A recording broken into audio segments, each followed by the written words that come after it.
जैसा कि हम बात कर रहे थे, जैसे कि कोई एग्जिस्टिंग बिजनेस ओनर से या फिर जो नए बिजनेस ओनर से जो उनका बिजनेस एक ऑनलाइन में ट्रांसफॉर्म करना चाहते हैं, ऑनलाइन में यानी कि जहां पर वो डिजिटल मार्केटिंग के साथ भी जाना चाहते हैं।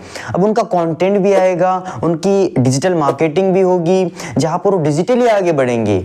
जैसे कि अभी ऑफलाइन में तो चल ही रहा है, लेकिन अब डिजिटल भी कैसे जाना है, वहां से अगर स्टेप ले रहे तो वो स्टेप्स क्या होनी चाहिए और कैसे एग्जैक्ट जाना है, उस कंटेंट में कैसे जाना है, उस मार्केटिंग के साथ कैसे जाना है, ये पूरी बातें हम डिटेल में समझने वाले। तो उसी के साथ शुरू करते।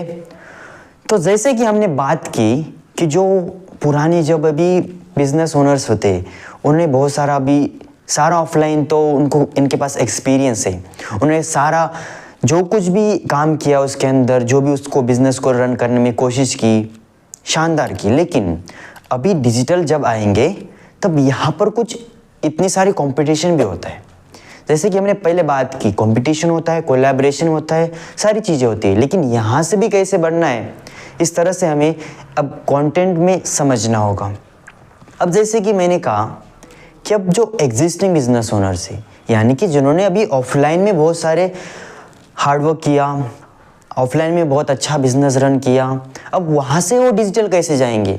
और दूसरे जो नए हैं, अब उन्होंने ऑफलाइन में भी नया स्टार्ट किया होगा, और जो भी नए स्टार्ट करने चाहते हैं, जो डिजिटल मार्केटिंग के साथ, एक कंटेंट मार्केटिंग के साथ आगे बढ़ना चाहते हैं, तब उनके लिए वो क्या स्टेप्स रहेगी।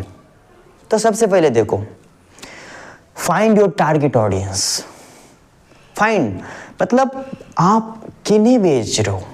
देखो सर, यहाँ पर ना डिजिटल मार्केटिंग में इतनी सारी फील्ड्स है ना, यहाँ पर आपको खिचड़ी करनी नहीं चाहिए।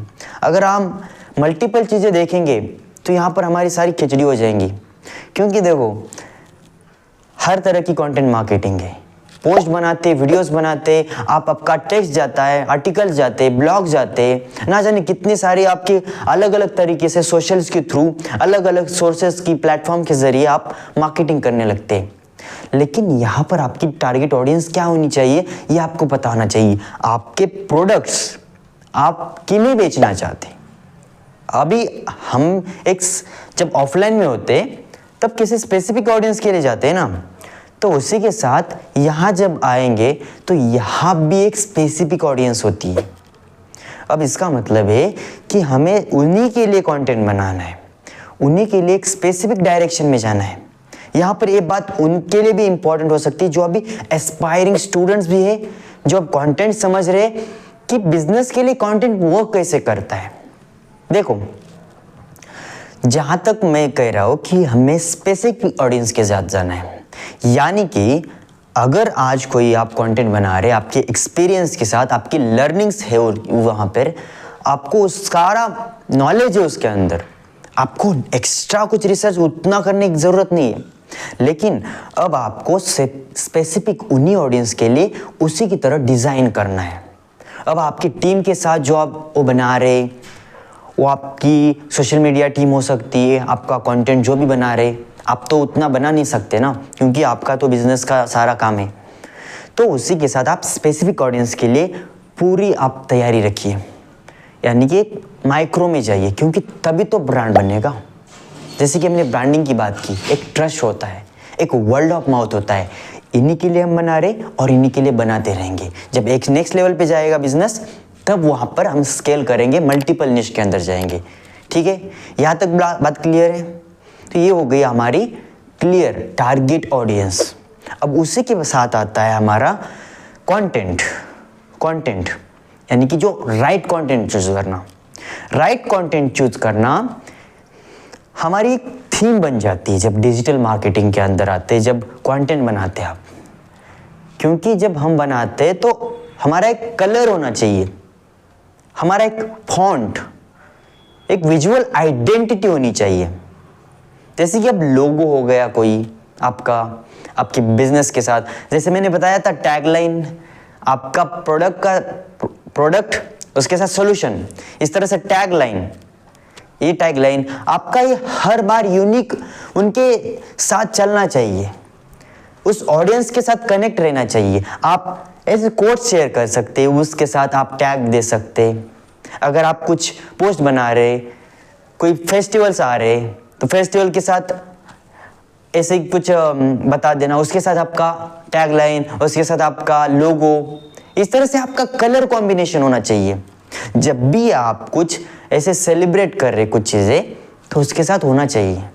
जब आप बिजनेस में कुछ एम्प्लॉय के साथ आपके सारे कुछ ज़्यादा, अगर कुछ भी सेलिब्रेशन हो रहा है, आपका फंक्शन वगैरह इवेंट्स हो रहे, तो उसके साथ आप उसे इवॉल्व करते जाइए, उसके साथ मैच करते जाइए। जब भी बोर्ड लगता है वगैरह, आपने वो देखा होगा ना कि बोर्ड वगैरह होते हैं, आप सब बोर्ड देखते हैं क्या जब रास्ते से जाते हैं? तब नहीं ना, कुछ ऐसे गिने चुने होते हैं, राइट? तो उसका क्या डिफरेंस होता है?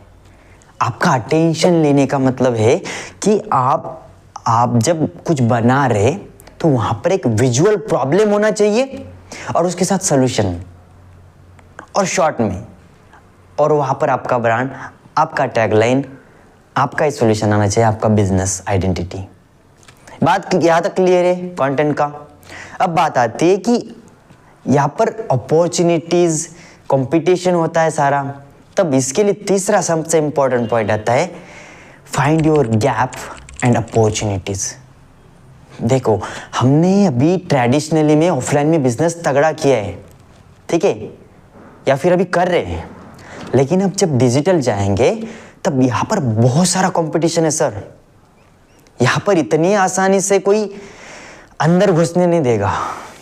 यानी कि पहले आओ, अपनी जगह बनाओ, उसके बाद कुछ प्रॉब्लम सॉल्व करो, अपनी जगह देखो कौन सा फिट हो रहा है, उसके बाद वहां पर अपना साम्राज्य बिल्ड करते जाओ।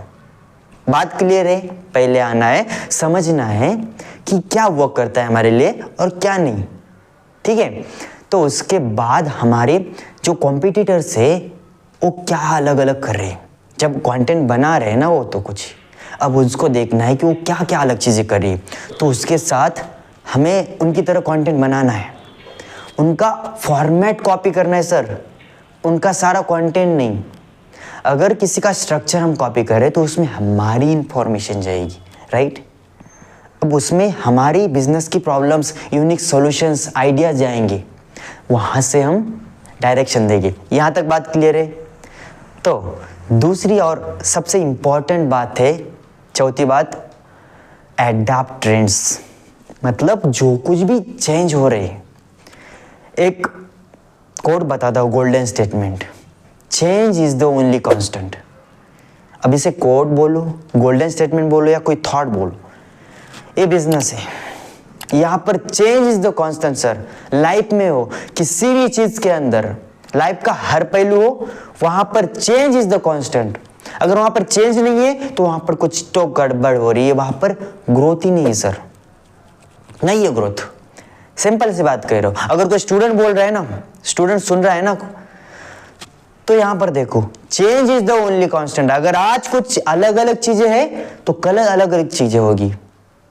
इसे इवॉल्व करते जाना होगा, एक प्रोग्रेसिव माइंडसेट के जाना होगा सर, क्योंकि आज तक हम मेहनत करते आए, आज जो ट्रेंड अलग अलग हो रहे हैं उस ट्रेंड के साथ इवॉल्व होना बहुत जरूरी है, ठीक है? तो उसको अडेप्ट कीजिए, ट्रेंड फाइंड कीजिए, उस ट्रेंड के साथ अपना कंटेंट, अपना बिजनेस, अपनी सारी सर्विसेज, जहाँ कहीं इवेंट्स हो रहे उसके साथ कुछ सर्विस देना, वहाँ पर अपना मार्केटिंग का बैनर, पोस्टर, सारी चीज़ें करना, इसको बोलते ट्रेंड के साथ जाना, अडेप्ट करना। हमें अपॉर्चुनिटीज मिलनी चाहिए जब भी कुछ चीज़ें आ रही है। यहाँ पर एक बताता हूँ, फाइंडिंग अपॉर्चुनिटी इन डिफिकल्टीज, यानी कि हर कोई डिफिकल्टी आए वहाँ पर कुछ ना कुछ तो अपॉर्चुनिटी आती है। डिफिकल्टी का नाम ही तो अपॉर्चुनिटी है सर। अगर कुछ डिफिकल्टी आ रही है तो वहाँ पर कुछ अपॉर्चुनिटी आ रही है आपको, वो आपको देखना, वो माइंडसेट होना चाहिए। वो अगर आपके अंदर है और वो आप बिल्ड कर रहे हैं तो आप बहुत आगे जा रहे हैं, बहुत आगे जाने वाले, इस बात को बता रहा हूँ, ठीक है? तो यहाँ तक हमने बात की कि हमारा, मैं फिर से एक बार रैप कर रहा हूँ, find your own audience, target audience को देखो, कंटेंट बनाओ, एक राइट कंटेंट टाइप बनाओ। उसके बाद आता है कि आप आइडेंटिफाई कीजिए आपकी अपॉर्चुनिटीज, आपके ट्रेंड्स, उसके साथ जाइए, अपॉर्चुनिटीज ढूंढिए और उसके साथ इवॉल्व कीजिए अपने ट्रेंड्स के साथ। ट्रेंड के साथ इवॉल्व करना बहुत ज़रूरी है सर। ठीक है, यहाँ तक बात क्लियर है। इस वीडियो में हमने देखा कि यार एक कंटेंट बनाते कैसे, मैंने एकदम बेसिक सी बात बोली है देखो, क्योंकि यहाँ पर लोगों को पता नहीं होता है और जो मैं बता रहा हूँ ये बहुत सारे इसे बताते नहीं है, बहुत सारे एडवांस में चले गए, एडवांस की बातें चल रही है, लेकिन जो बेसिक का नॉलेज है, बेसिक इंफॉर्मेशन है, जिनके लिए चाहिए कुछ एक्शंस लेने हैं अभी बिजनेस ओनर्स, उनको पता नहीं है, उनके लिए वीडियो। ठीक है, यहाँ से आप धीरे धीरे एडवांस में जाएंगे, समझेंगे। ठीक है, सो इसी के साथ मिलते हैं नेक्स्ट वीडियो में। जो भी आपको लगा, आपके थॉट्स, कौन सा पॉइंट आपको सबसे इम्पोर्टेंट अच्छा लगा वो आप कमेंट में लिख दीजिएगा, और आगे कौन सा प्रॉब्लम हो रही है, आपको कौन सा वीडियो बनाना है आपको चाहिए, आप कमेंट कर सकते हैं। ठीक है, मिलते हैं नेक्स्ट वीडियो में। Till the time you go aspirely. जय हिंद।